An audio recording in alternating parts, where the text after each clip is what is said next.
இத பாரு காவேரி, ஏதோ நடந்தது நடந்து போச்சு. அதையே மனசுல வச்சுக்காம, பாலாஜி ரொம்ப நல்ல பையன். அவன்கிட்ட அன்பா அனுசரணையா நடந்துக்கணும்.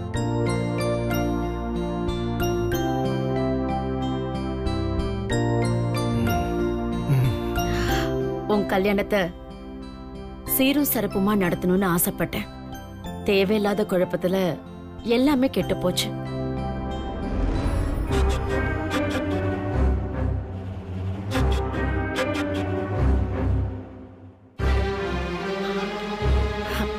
சரி, அதை விட முடிஞ்சு போனதை பத்தி பேசினா தேவையில்லாத சங்கடம் தான் வரும். இனி சந்தோஷமா இருக்கணும். கல்யாணம் சிம்பிளா நடந்தா என்ன, வழக்காப்ப பிரம்மாண்டமா பண்ணிடுவோம்.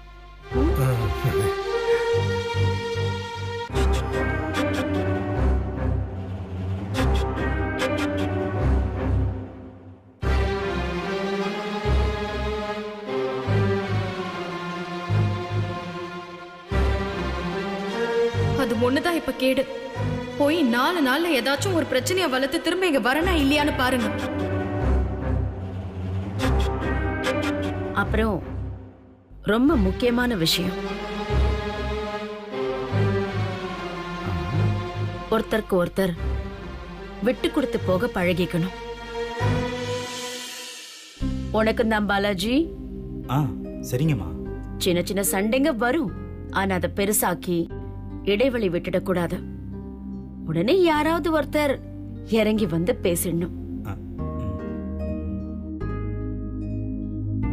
அந்த ஒரு தடவை யோசிக்காம போயிட்டீங்கன்னா வாழ்க்கை ஃபுல்லா அத பத்தியே யோசிக்க வேண்டியதாயிடும்.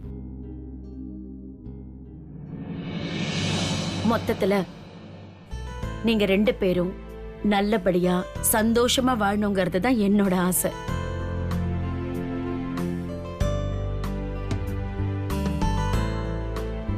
இனிமே காவேரி உங்க வீட்டு பொண்ணு.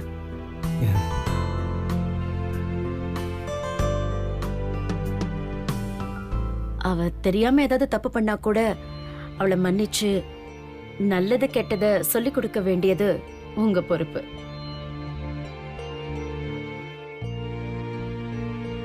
ஏன்னா இங்க அவ அப்புறம்னா பின்னாடியே சுத்தி சுத்தி குடும்ப வாழ்க்கைன்னா என்னன்னு தெரியாம அப்படியே வாழ்ந்துட்டா.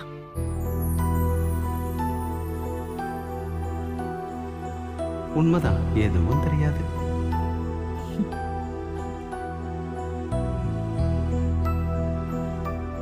நீங்க ஒண்ணும் கவலைப்படாதீங்கம்மா.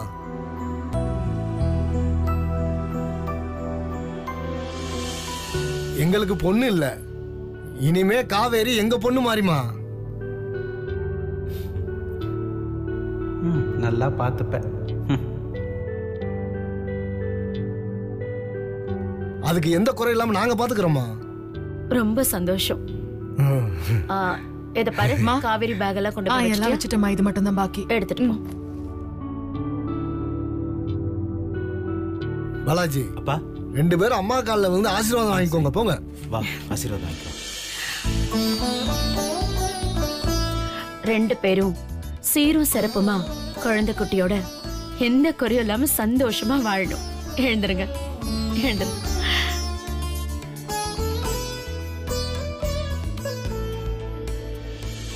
ஆண்டவா, போற இடத்துலயாவது என் உடன்பிறப்பு இந்த நம்பியார் வேலையெல்லாம் பார்க்காம ஒழுங்கா குடும்பம் நடத்த வழியை காட்டுப்பா. சரி சரி, வாங்க கிளம்பலாம். நல்ல நேரம் போய்கிட்டு இருக்கு. வாங்க. போமா.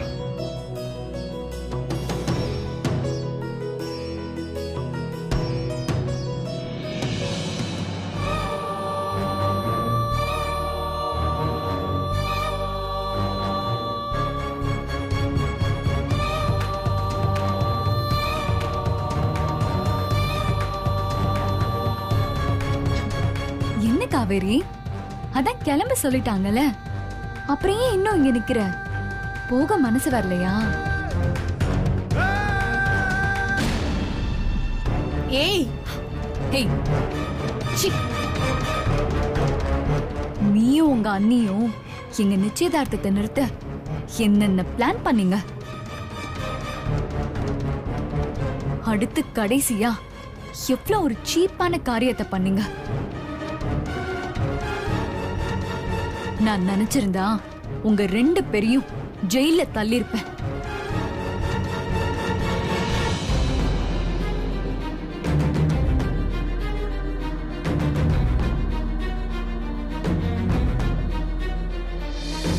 உங்களுக்காக இல்லைனாலும் நான் வாழ போற இந்த இடத்துக்கு எந்த கெட்ட பேரும் வந்துடக்கூடாதுன்னு உங்களை சும்மா விட்டுருக்கேன்.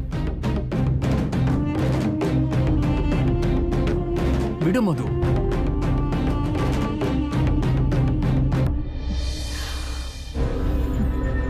அதான் எல்லாம் முடிஞ்சு போச்சுல.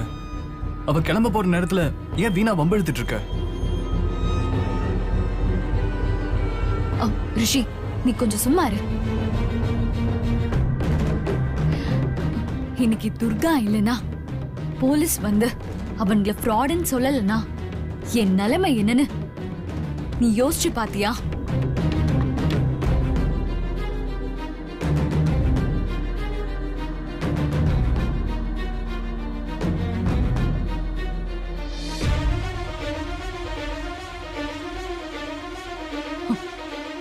எனக்கு நடந்த அசிங்கம் வேற யாருக்காவது நடந்திருந்தா இவங்களை கொன்னு போட்டிருப்பா.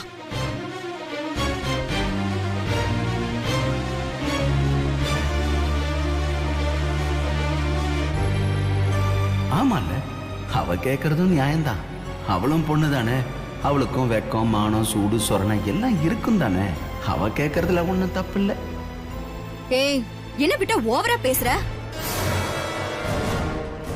ஆமாண்டி, நீ இந்த வீட்டுக்கு வரது எனக்கு பிடிக்கல.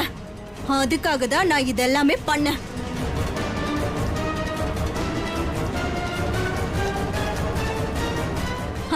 நீ பெரிய இவனா அதெல்லாம் உன் லண்டன்ல வச்சுக்கோ. என்கிட்ட வச்சுக்கிட்ட அப்படிதான் பண்ணுவ. இன்னும் பண்ணுவ, பாக்குறியா?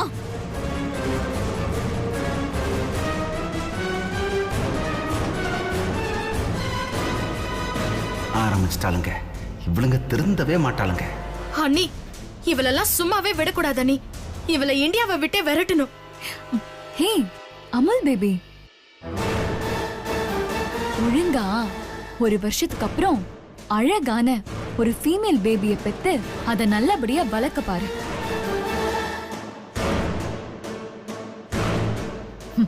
வீணா திரும்ப ஆரம்பிக்காத.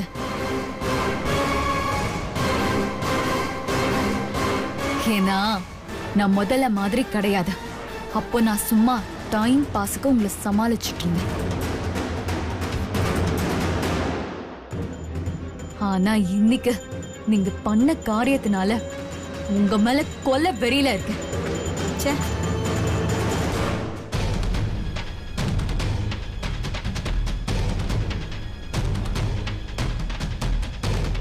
உனக்கு கல்யாணம் ஆயிடுச்சு, நீ பொழைச்சு போ.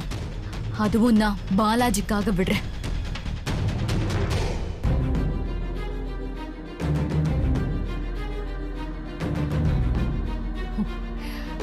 இவள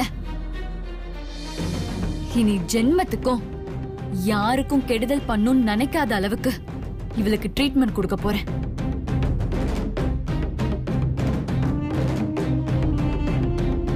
அது கொஞ்சம் ஹார்டா இருக்கும், அத நீ தாங்க மாட்ட. அதனால போற இடத்துல ஒழுங்கா குடும்பம் நடத்தி பொழைச்சுக்கும். ரிஷி, இதுக்கு மேல இங்க நின்னா கோவத்துல இவங்களை கொன்னுடுவேன். வா. ஹேய், எழுதி வச்சுக்கோ. இனிமே நீ நினைக்கிறது எதுவுமே நடக்காது. ரிஷி, வா.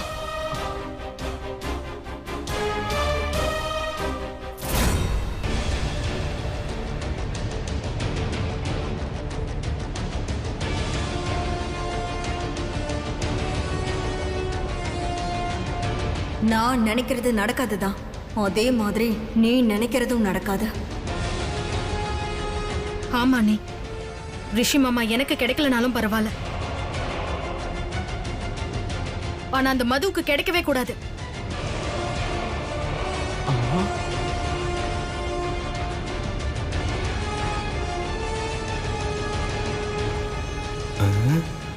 மொத்தத்துல நாம நினைக்கிறது நடந்துரும் போலயே. பாசும் துர்காவும் சேர்ந்துருவாங்க. நீ சொல்றதும் கரெக்ட் தான் காவேரி.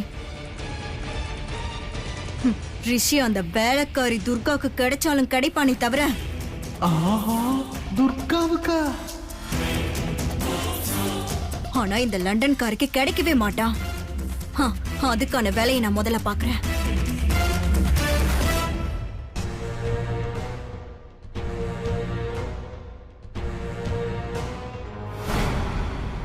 வாழ்க்கையில முதல் முறையா கெட்டது பண்றதா நினைச்சு நல்லது பண்ண போறா என் பொண்டாட்டி.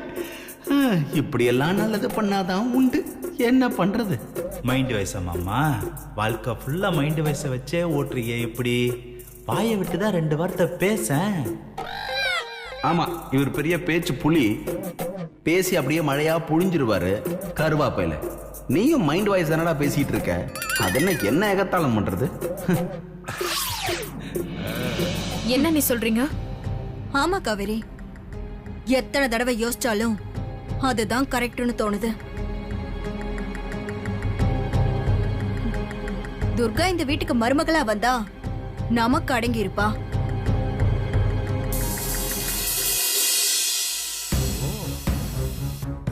ஆனா அந்த லண்டன்காரி மருமகளா வந்தா அவளுக்கு நாம் அடங்கி இருக்கணும். அது முடியாத காரியம்.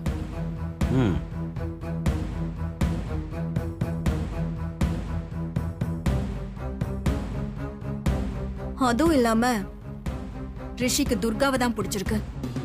நமக்கு வேலை ரொம்ப ஈஸி.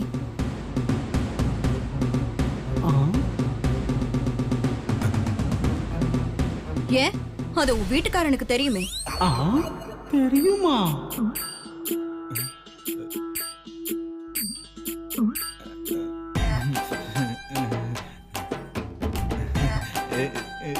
மண்டைய ஆட்ட ஆரம்பிச்சுட்டான். தெரியும்னா இப்படி ஆட்ட, தெரியாதுன்னா இப்படி ஆட்ட.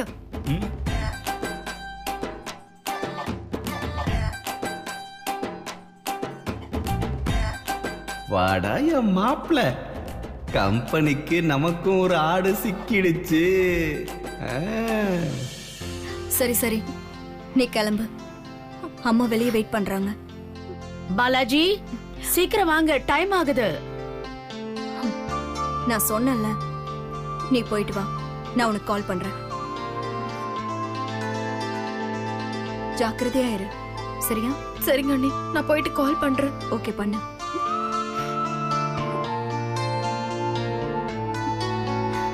பத்திரமா இரு.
நான் பாவி ரிஷி சார், உங்களை போய் இப்படி வெறுத்து ஒதுக்கி இருக்கேன்னு.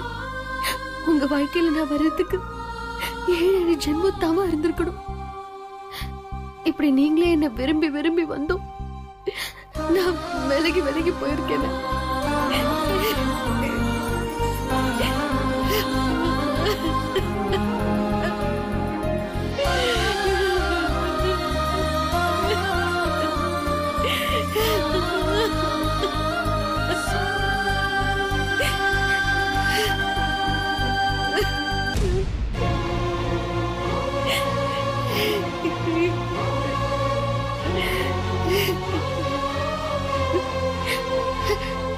நான் உங்களை எத்தனை முறை கஷ்டப்படுத்துற மாதிரி பேசியிருப்பேன். அது எல்லாமே பெருசுப்படுத்தாம என்னையே சுத்தி சுத்தி வந்தீங்களே. நான் உங்களை புரிஞ்சுக்கவே இல்லையே. இந்த உலகத்துல என்னை விட பெரிய முட்டாள் வேற யாரும் இருக்க மாட்டாங்க ரிஷி சார்.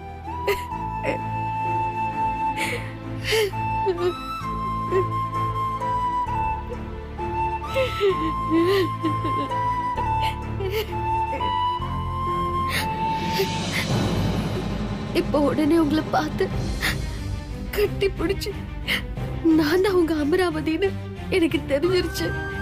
என் தப்பெல்லாம் நான் உணர்ந்துட்டேன்னு சொல்லி கதறி விழணும்னு தோணுது. அதுக்கு கூட அதிர்ஷ்டம் இல்லாத துரதிருஷ்டசாலியா இருக்கேனே ரிஷி சார்.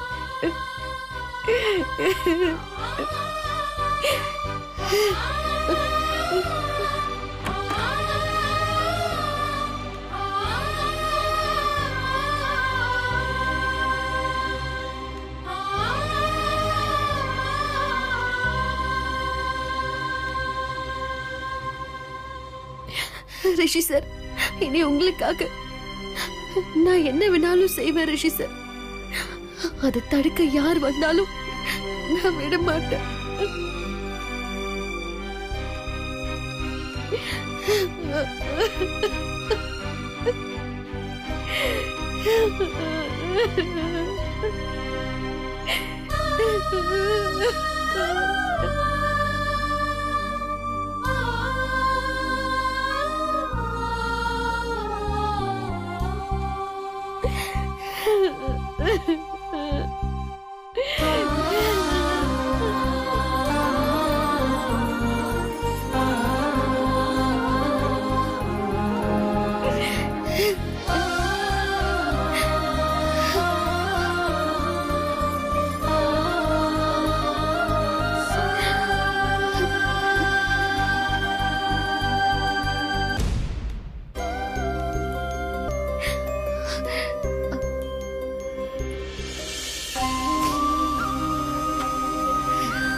துர்கா,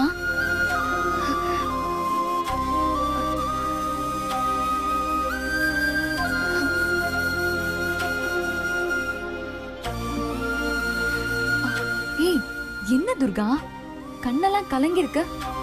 அது முகம்லாம் வீங்கி இருக்கு. உடம்பு சரியில்லையா? ஃபீவர் வந்துருச்சா? டாக்டர் கிட்ட போலாமா? அதெல்லாம் வேண்டாம் மது. முகம் கழுவினா சரியா போயிடும். அப்ப நான் உடனே போய் முகம் கழுவிட்டு வா. வா போலாம். எங்க மது? கல்யாணத்துக்கு முன்னாடி ப்ரீ வெட்டிங் போட்டோ ஷூட் எடுப்பாங்க. அவங்கள அரேஞ்ச் பண்ணிருக்கேன். நீயும் வந்தா எனக்கு கொஞ்சம் ஹெல்ப்ஃபுல்லா இருக்கும். அப்படின்னா என்னதுன்னு உனக்கு தெரியலையா? தெரியல மது. ப்ரீ வெட்டிங்னா ஒன்னும் இல்ல, ரிஷியோ என்னையோ நிக்க வச்சு விதவிதமா போட்டோ எடுப்பாங்க, அவ்வளவுதான்.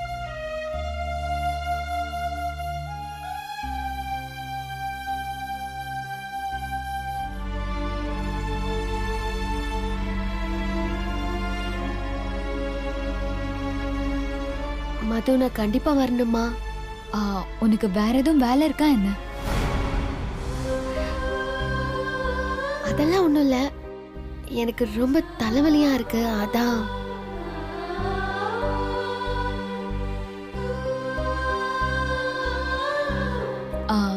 நீ பக்கத்துல இருந்தா நான் கொஞ்சம் சந்தோஷமா இருப்பேன்.